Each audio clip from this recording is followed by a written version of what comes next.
Jetzt ist es fast soweit. Jetzt haben Sie einen Auftrag draußen. Für Sie, als jemand, der einen Druck haben möchte, ist es ganz relevant zu wissen, wie ist der Status Ihres Drucks. Sie sehen, der im Status Liefern ist, die anderen sind im Status Bearbeitung. Das heißt, hier ist noch was zu drucken. Und Sie sehen hier im Status Liefern, das heißt, das ist im Zulauf zu Ihnen. Hier, den müssen Sie noch bezahlen, der ist schon geschlossen. Hier sehen Sie im Druck, die beiden sind erledigt, die sind gedruckt, das heißt, die sind am Weg zu Ihnen.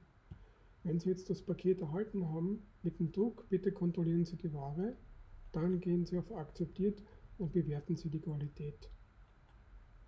Das hilft uns bei der Sortierung und Bewertung unserer Druckerbesitzer. Vielen Dank.